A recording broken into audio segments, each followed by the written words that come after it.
The Purpose Driven Life karya Rick Warren, diterjemahkan oleh Paulus Adiwijaya, dibacakan oleh Sonardo Envantius. Hari ke-14, judul, Ketika Allah Terasa Jauh. Ayat untuk judul dari Yesaya 8 ayat 17, Tuhan telah menyembunyikan diri dari keturunan Yakub, umatnya, tetapi saya percaya dan berharap kepadanya. Allah itu nyata. Tidak peduli apa yang Anda rasakan. Mudah untuk menyembah Allah pada saat segala sesuatu berjalan baik dalam kehidupan Anda, yakni pada saat Dia menyediakan makanan, teman, keluarga, kesehatan, dan situasi-situasi yang bahagia. Tetapi keadaan tidak selalu menyenangkan.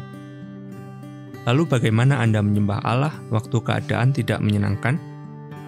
Apa yang Anda lakukan ketika Allah terasa jutaan mil jauhnya? Tingkat penyembahan yang terdalam adalah memuji Allah meski menderita, mengucap syukur kepadanya pada saat pencobaan, berharap kepadanya ketika dicobai, berserah diri sementara menderita, dan mengasihi Dia ketika Dia terasa jauh. Persahabatan seringkali diuji melalui perpisahan dan diam. Anda dipisahkan oleh jarak fisik, atau Anda tidak bisa berbicara. Dalam persahabatan dengan Allah, Anda tidak akan selalu merasa dekat dengannya. Philip Yancey dengan bijak mencatat, setiap hubungan meliputi saat-saat dekat dan saat-saat jauh, dan dalam hubungan dengan Allah, betapapun akrabnya, keadaan itu juga berlaku. Saat jauhnya adalah ketika penyembahan menjadi sulit. Untuk mendewasakan persahabatan Anda, Allah akan mengujinya dengan masa-masa yang rasanya seperti perpisahan, yakni masa-masa ketika rasanya seolah-olah Allah telah meninggalkan atau melupakan Anda. Allah terasa sejuta mil jauhnya. Saint John dari The Cross menyebut hari-hari kekeringan rohani, keraguan dan jauh dari Allah ini sebagai malam gelap bagi jiwa. Henry Nouwen menyebutnya pelayanan ketidakhadiran. A.W. Tozer menyebutnya pelayanan malam. Orang lain menyebutnya musim dingin bagi hati. Selain Yesus, mungkin Daud memiliki persahabatan yang paling dekat dengan Allah dibandingkan siapapun. Allah berkenan memanggilnya seorang yang berkenan di hatinya. Namun Daud sering mengeluh tentang ketidakhadiran Allah yang nyata. Tuhan, mengapa Engkau berdiri jauh-jauh? Mengapa Engkau bersembunyi pada waktu aku sangat memerlukan pertolongan-Mu? Mengapa Engkau meninggalkan aku? Mengapa Engkau tetap begitu jauh? Mengapa Engkau mengabaikan jeritan minta tolong? Mengapa Engkau membuang aku? Tentu Allah tidak benar-benar meninggalkan Daud, dan Dia tidak meninggalkan Anda. Dia telah berjanji berkali-kali, Aku sekali-kali tidak akan membiarkan engkau, dan aku sekali-kali tidak akan meninggalkan engkau. Tetapi Allah tidak berjanji, kau akan selalu merasakan hadiratku. Sebetulnya, Allah mengakui bahwa kadang-kadang kita menyembunyikan wajahnya dari kita. Ada saat-saat ketika Dia sepertinya menghilang dari kehidupan Anda. Floyd McClung menggambarkannya, Anda bangun suatu pagi dan semua perasaan rohani Anda lenyap. Anda berdoa, tetapi tidak ada yang terjadi. Anda mengusir roh jahat, tetapi hal tersebut tidak mengubah apapun. Anda melakukan latihan-latihan rohani. Anda meminta teman-teman berdoa bagi Anda. Anda mengakui setiap dosa yang dapat Anda bayangkan, lalu pergi berkeliling meminta maaf pada setiap orang yang Anda kenal. Anda berpuasa, tetap tidak ada apa-apa. Anda mulai bertanya-tanya dalam hati, berapa lama kesuraman rohani ini akan berlangsung? Berhari-hari? Berminggu-minggu? Berbulan-bulan? Akankah ini berakhir? Rasanya, seolah-olah doa Anda hanya membentur langit-langit. Dalam keadaan sama sekali putus asa, Anda berseru, ada apa denganku? Kenyataannya, tidak ada yang salah dengan Anda. Inilah bagian normal dari pengujian dan pendewasaan persahabatan Anda dengan Allah. Setiap orang Kristen mengalaminya setidaknya sekali. dan biasanya beberapa kali. Hal tersebut menyakitkan dan tidak enak rasanya, tetapi sangat penting bagi perkembangan iman Anda. Mengetahui hal ini memberi Ayub harapan ketika dia tidak bisa merasakan kehadiran Allah dalam kehidupannya. Dia berkata, "Ku cari Allah di timur, barat, selatan, utara, tapi di mana-mana Allah tidak ada. Dan aku tak dapat menemukan Dia. Namun Dia tahu segala jalanku, juga setiap langkahku. Kalau seperti emas aku diuji, akan terbukti bahwa hatiku murni." Ketika Allah terasa jauh, Anda mungkin berpikir bahwa Dia marah terhadap Anda atau sedang menghukum Anda karena suatu dosa. Sesungguhnya, dosa memang memisahkan kita dari persekutuan yang akrab dengan Allah. Kita mendukakan roh Allah dan memadamkan persekutuan kita dengan Dia melalui ketidaktaatan, konflik dengan orang lain, kesibukan, persahabatan dengan dunia, dan dosa-dosa lain. Tetapi seringkali perasaan ditinggalkan atau dijauhkan oleh Allah ini tidak berkaitan dengan dosa. Itu merupakan ujian iman, salah satu ujian yang kita semua harus hadapi. Akankah Anda terus mengasihi, mempercayai, menaati, dan menyembah Allah, bahkan ketika Anda tidak merasakan kehadirannya atau tidak memiliki bukti yang bisa dilihat dari karyanya dalam kehidupan Anda? Kesalahan paling umum yang dibuat oleh orang-orang Kristen dalam penyembahan sekarang ini adalah mencari suatu pengalaman dan bukannya mencari Allah. Mereka mencari suatu perasaan, dan jika hal tersebut terjadi, mereka menyimpulkan bahwa mereka telah menyembah. Salah. Sebetulnya, Allah seringkali menyingkirkan perasaan-perasaan kita supaya kita tidak akan bergantung pada perasaan-perasaan tersebut. Mencari suatu perasaan, bahkan perasaan dekat dengan Kristus sekalipun, bukanlah penyembahan. Ketika Anda seorang Kristen bayi, Allah memberi Anda banyak emosi yang menguatkan, dan seringkali Ia menjawab banyak doa yang paling tidak dewasa dan mementingkan diri. Dengan demikian, Anda bisa mengetahui bahwa Dia ada. Tetapi ketika Anda bertumbuh dalam iman, Dia akan melepaskan Anda dari kebergantungan-kebergantungan ini. Kemahahadiran Allah dan perwujudan kehadirannya adalah dua hal yang berbeda. Yang pertama adalah fakta, yang lainnya seringkali merupakan perasaan. Allah selalu ada, bahkan ketika Anda tidak menyadarinya. Dan kehadirannya terlalu dahsyat untuk dapat diukur dengan emosi belaka. Benar, Dia ingin agar Anda merasakan kehadirannya, tapi Dia lebih suka Anda mempercayainya ketimbang Anda merasakannya. Iman bukan perasaan, menyenangkan Allah. Situasi-situasi yang bisa paling memperbesar iman Anda adalah saat-saat ketika kehidupan berantakan dan Allah tidak bisa ditemukan di mana-mana. Ini terjadi pada Ayub. Dalam suatu hari, dia kehilangan segalanya.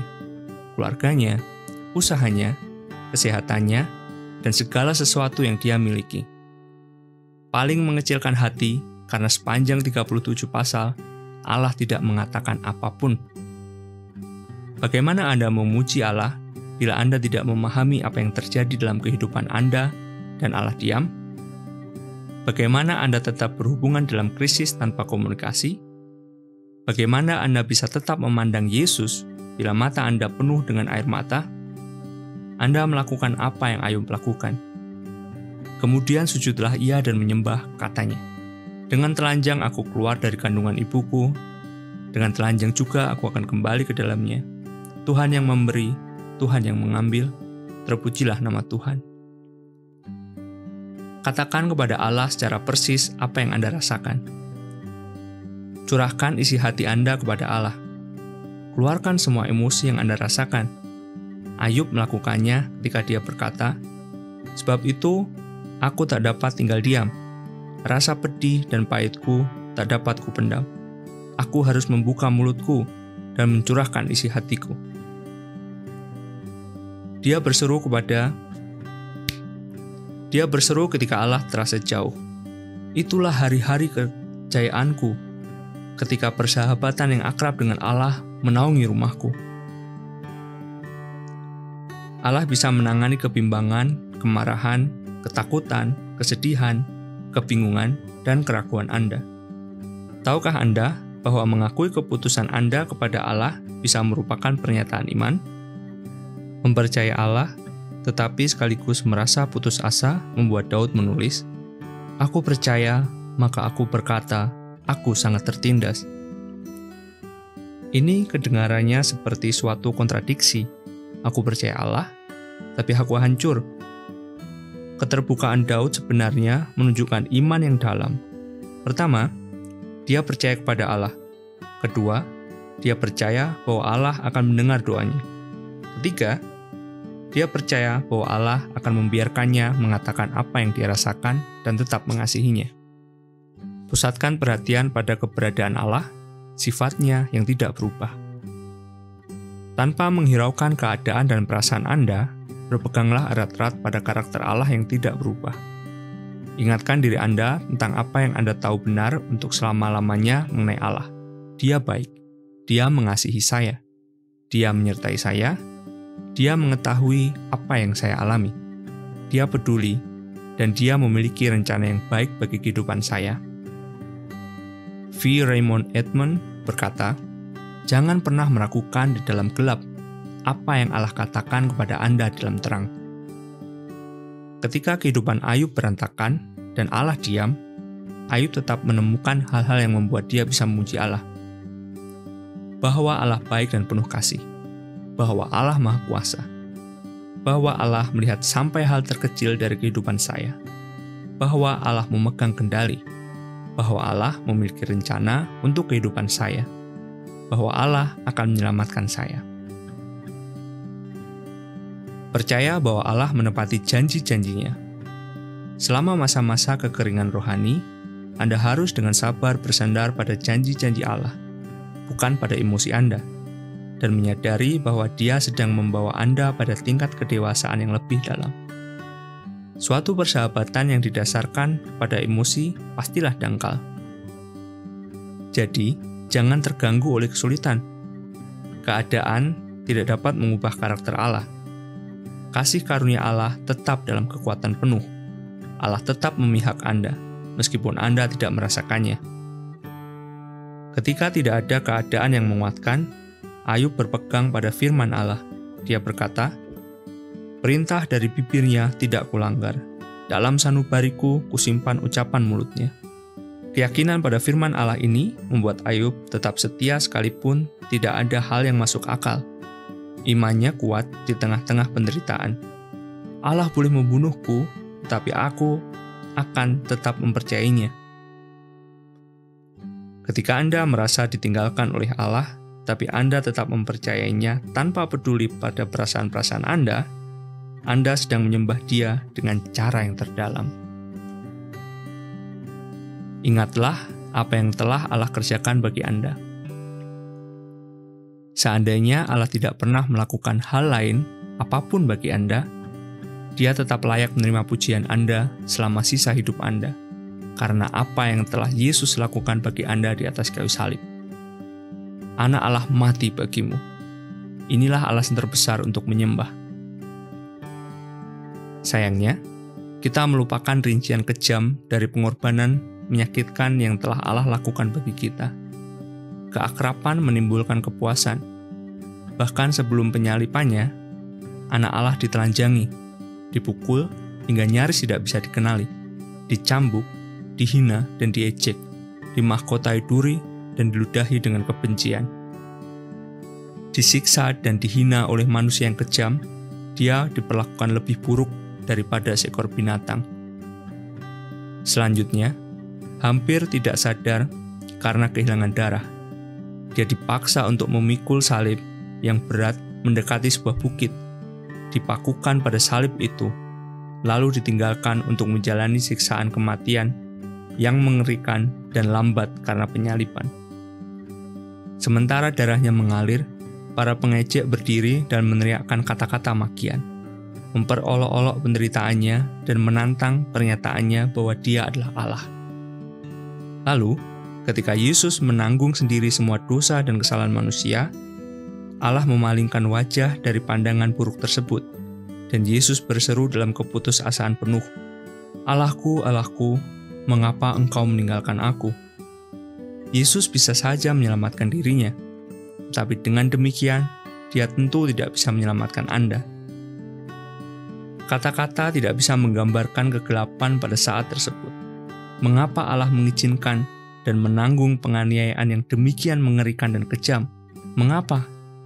Supaya Anda bisa dibebaskan dari kekekalan di dalam neraka, dan agar Anda bisa ambil bagian dalam kemuliaannya selamanya.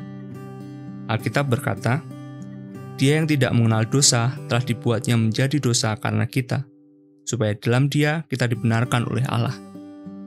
Yesus memberikan segalanya agar Anda bisa memiliki segalanya. Dia mati supaya Anda bisa hidup selamanya. Itu saja sudah patut bagi pujian dan ucapan syukur yang terus-menerus. Jangan pernah bertanya-tanya lagi tentang apa yang bisa Anda syukuri.